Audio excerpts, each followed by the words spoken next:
Good to be home. I was born the unintended and unwanted child to a woman who probably had other options.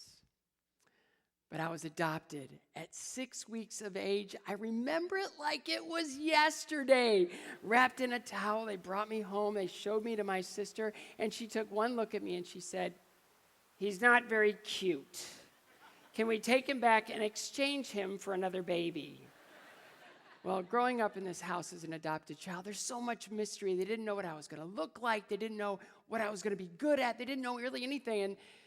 But it did become apparent at age 4.5 that I wasn't growing. I wasn't developing. And I was showing incredible signs of stress. So that was the beginning of a 4-year journey of going from hospital to hospital to hospital to hospital, meeting with doctor after doctor after doctor after doctor, test after test after test. One test in particular was one, they wanted to figure out if my digestive tract was blocked, so they made me swallow something attached to a string, and they put the spool of string on my shoulder, and they would track to see how much string went through. Well, one day in a common area, a little boy with a toy airplane was going, and he put it right into my string. It's like, and so he panicked and left. The nurse came in and saw this toy airplane in my string, and she's like, no, honey, you have to leave it alone. And so for the next 3 days, I was in a straitjacket. I told her I didn't do it, but she didn't believe me. But the tests were just unbelievable. Plus, back in those days, hospitals were different. This is the 60s. There was a bed and a chair in the corner. And I would be spending night after night after night in these hospital rooms, and my mother could only take so much. I loved her. She was the greatest of all time. So she, would sleep there when she could, and she would look after the other kids when she couldn't, and on those nights I'd have to be alone in the room. This journey went on for a very long time. And finally, it became obvious that we needed to go to the granddaddy of all children's hospitals, Boston Children's. I had every symptom of Shwachman-Diamond syndrome, and so I was meeting Dr. Harry Shwachman himself. He put me through every test, and he said, he doesn't have it. But here's what I recommend. Go home. Live your days. Whatever time he has left, enjoy it. At that time, I was off dairy and sugar and flour, and I had to drink this ugly supplement. And it was just like, go home, live, enjoy. I'm thinking to myself, birthday cake for the first time in memory. So we went home.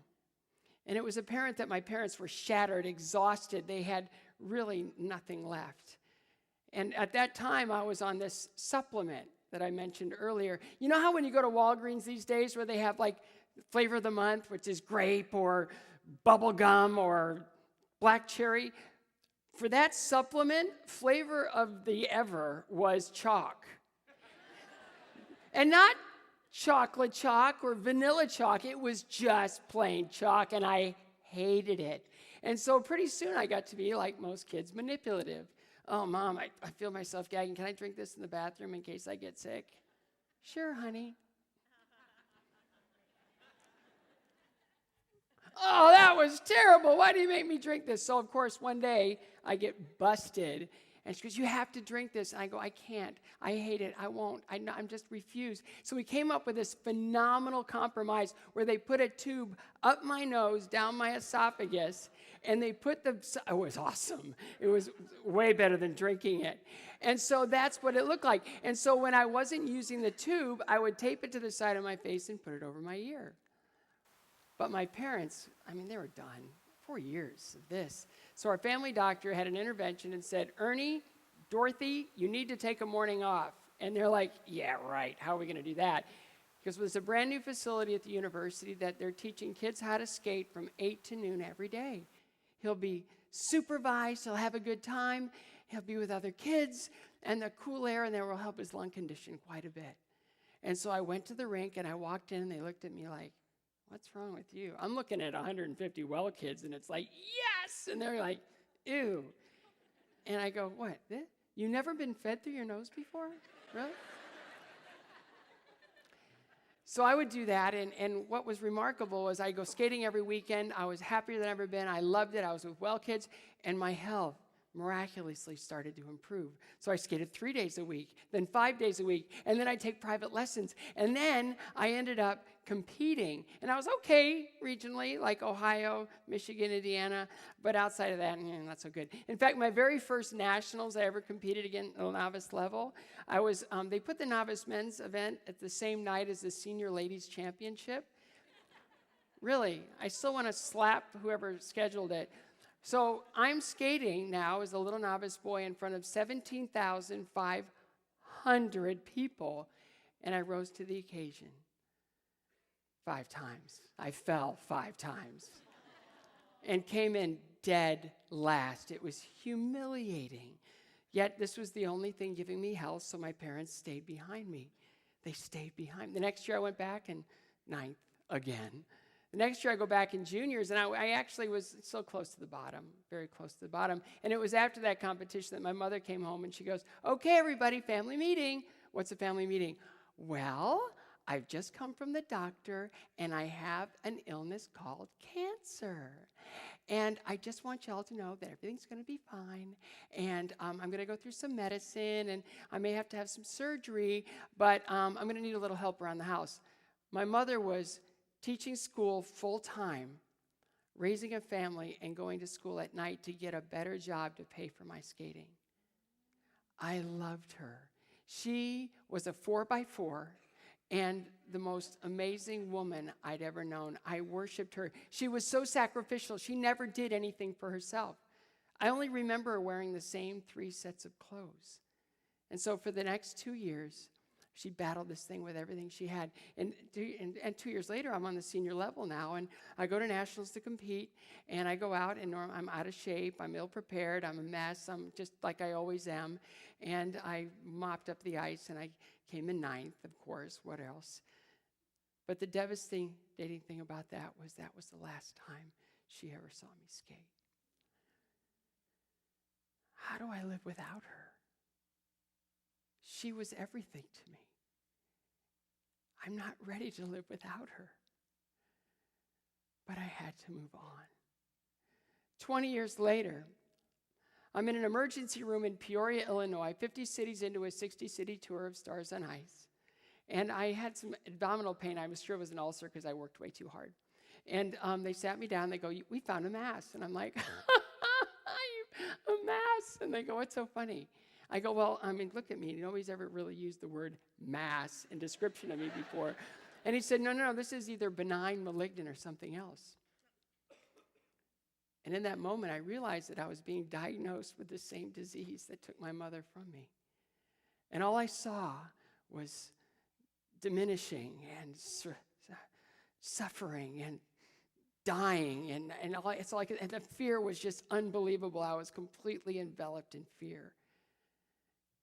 For the next 3 months, I had chemotherapy, and I had a big surgery, like 38 staples, fillet of Scott.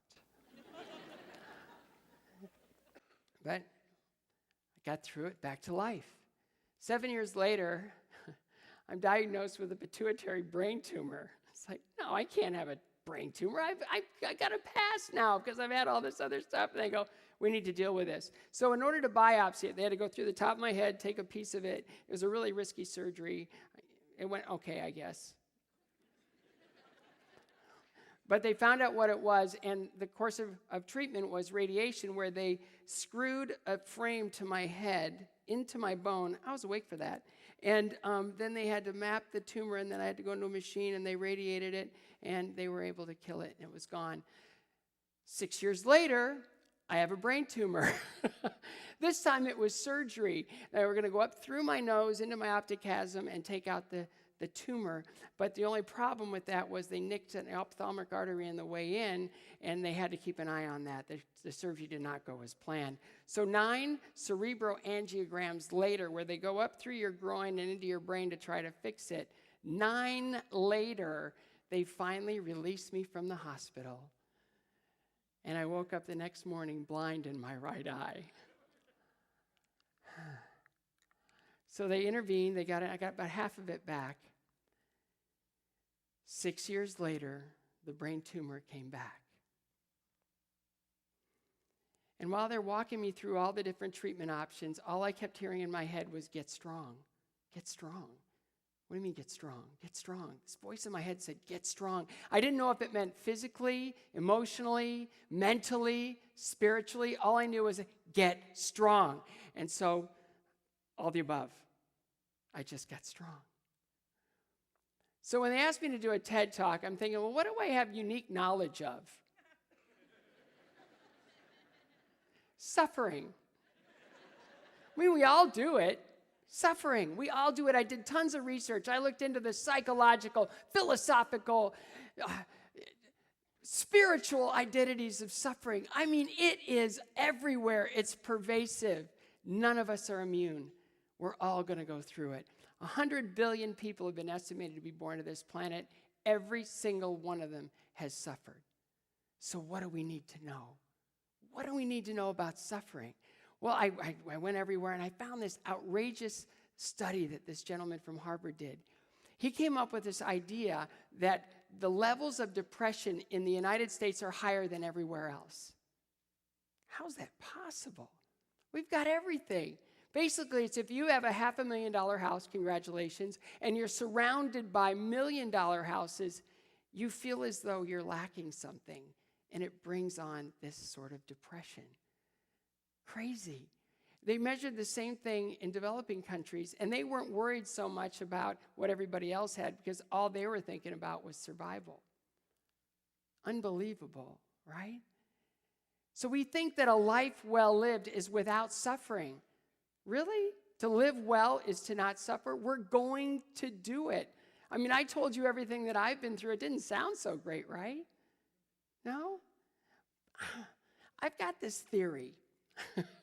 I wouldn't change a day of anything that I've been through where we're going to suffer. And when we suffer, we hit this fork in the road. But the fork in the road isn't left or right. The fork in the road is up or down. It's succumb or evolve.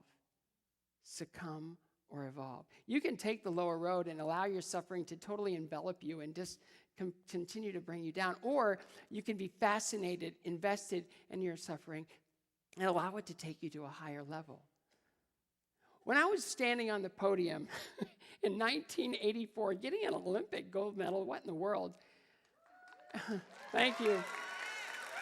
I was thinking about, this is the greatest thing ever. And I wish my mom were here to see it. She sacrificed everything to keep me in skating. Everything. And then I thought about that inner voice. Honor her. On my loser days, if I didn't feel like showing up, I wouldn't honor her. I'm going to the rink. On loser days, when I felt like talking during a session and not really investing myself, honor her. I work harder than I've ever worked in my life.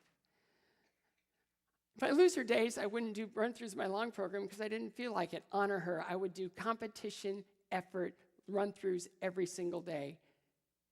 She made me a champion. She did it. It was all her. So when you think about suffering, who are you going to suffer for? What is that inner voice in your head telling you? You're going to do it for yourself? Or are you going to do it for other people? How's it going to work? When I looked at it through that lens, I realized, oh my goodness, I was unwanted. I was chosen by the only parents I ever wanted to parent me. I was sick as a child. My sickness was rated in a brain tumor I was born with. Holy cow. And those nights alone in the hospital fortified me and allowed me to be strong on my own. All the losing and skating, by the time I was ready to win, I wasn't afraid of losing anymore because I already did that. My mother's death allowed me to find my greatest character, to honor her. And when I went through cancer, thank you, cancer. Because without cancer, I wouldn't have the wife and the children that I have today. Thank you, cancer. And those 3 brain tumors, yeah, holy cow, greatest thing going. They made sure that when I was little, I didn't build a muscle that wasn't built on the ice. It ignited my faith. I've never been more powerful in my life because I know what I can endure. Which way are you going to go? Right? So it's like this. If you're suffering right now, own it. Embrace it. Love it. Get every single thing you can get out of it. And you'll be amazed at what happens next. My coach always told me when I was whining or complaining that the absence of pain is death. Deep guy, right? So whatever you're going through right now, know that it's normal, it's natural. All the cool kids are doing it. And we've got to find a way to cope. He also said to me one time, the human is a social animal. It cannot survive without other humans. If you know someone's suffering, help them. I found in my research that 42% of America is suffering from hunger or they are hunger challenged. If you can do it, feed somebody. Mother Teresa said, if you love the person standing directly in front of you, you will change the world. You'll change the world. So as this short, bald, half-neutered, chemoed, radiated, surgically repaired, retired male figure skater of unknown ethnic origin who has a lifelong history of collecting life-threatening illness, when I tell you in the immortal words of Yogi Berra, when you get to that fork in the road, take it. Take it. Live your days. Live your days. Thank you very much.